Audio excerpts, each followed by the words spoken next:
In 1997, AOL Instant Messenger, or AIM, launched its platform. It was an interaction with anyone who lived in the US in real time. Then, in 2003, came MySpace, a trailblazer for modern social media networks. Within a few more years, we'd see the creation of Facebook in '04, YouTube in '05, and me in '06. Give it a couple more years, we have Twitter, Snapchat, which they've evolved to catch up with Musical.ly that eventually becomes TikTok, or in other words, short-form content. The introduction of gaming websites that double as social media platforms also pop up. Club Penguin, Movie Star Planet, and the biggest impact, Roblox. I grew up with social media, so I understand the good and the bad, which it's pretty bad. Social media may be used for good.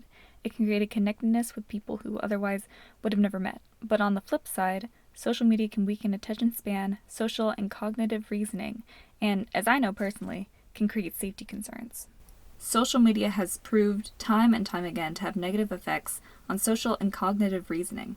In the 2023 Psychological American Association article, Why Young Brains Are Especially Vulnerable to Social Media, research conducted by the association claims receptors for the happy hormones oxytocin and dopamine multiply in a part of the brain called the ventral striatum, making preteens extra sensitive to attention and admiration from others. It directly affects kids using social media to where social cognition is stunted. I've been on the brunt end of that, and I don't believe I would have had such a rough time in middle school if I just didn't consume as much. It doesn't just affect the user, but also the people around them. In the 2025 Newsweek article, Generation Alpha is causing problems for teachers, in which a handful of teachers are interviewed about their experience with Generation Alpha in the classroom. One teacher, Elizabeth McPherson, who goes by Miss Mac on TikTok, had this to say about engagement in the classroom. When students learn that minimal effort still yields promotion and that they can be chronically absent without consequence, they stop seeing the value in showing up, mentally or physically. Meaning, a large majority don't find interest with anything that fits their curated interest thanks to social media.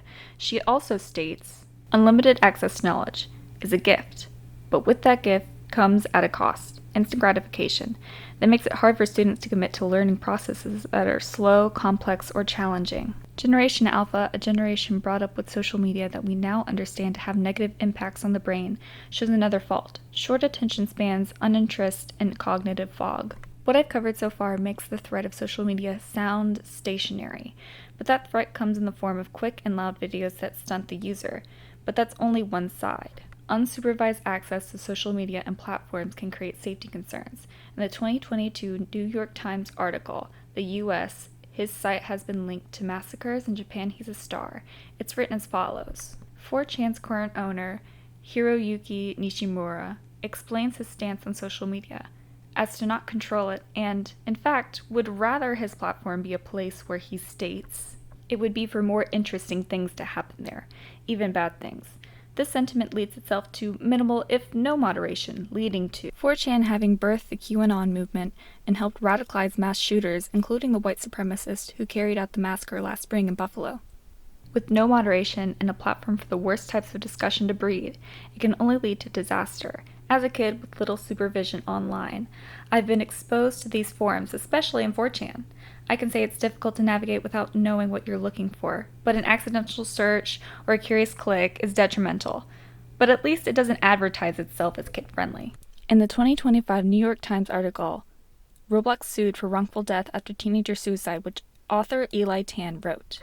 Nate eventually showed Ethan how to disable some of Roblox parental controls. Nate demanded that Ethan provide explicit photographs of himself.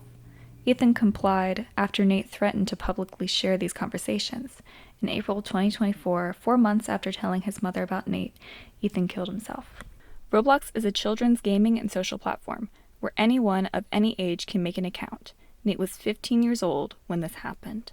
This application actively promotes itself as a children's social media, and yet cases like Nate's sexual assault, blackmailing, harassment, and predatory behavior towards children are extremely common there. The lax moderation of 4chan stretches to the complete opposite end of the internet, to the point law enforcement would have to step in.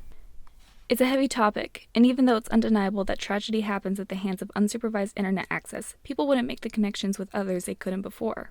In the 2023 Psychology Today article, Social Media's Positive Power for Young People, Angela Patterson, PhD in Psychological Sciences and head writer for the Springtide Research Institute, writes the following. Social media use is associated with increased well-being when young people engage actively with followers with whom they have relationships. Which is true. I've had great connections with people online, and as someone who doesn't have a lot of friends who like the same stuff as me, it really is a breath of fresh air. But I wouldn't say the same for other people, let alone kids. In the National Library of Medicine study, it explains the effects of social media in communities. 25 of a sample of 200 college-aged SNS users socially networked about feeling depressed on Facebook, which is also true. Sure, now I know better, but back in 2016, 2014, 2012, when I was active on social media, it was harder for younger me not to use social media.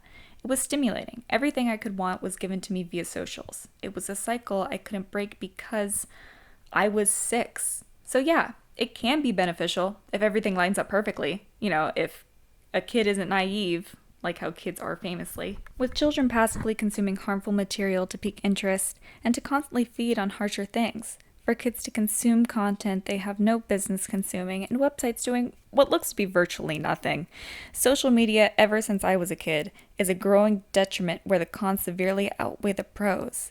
There is no doubt that social media, unregulated or deceivingly well-intentioned, ultimately diminishes the basic cognitive and social abilities, attention spans, and all-around safety for your child, yourself, and everyone else. Hello.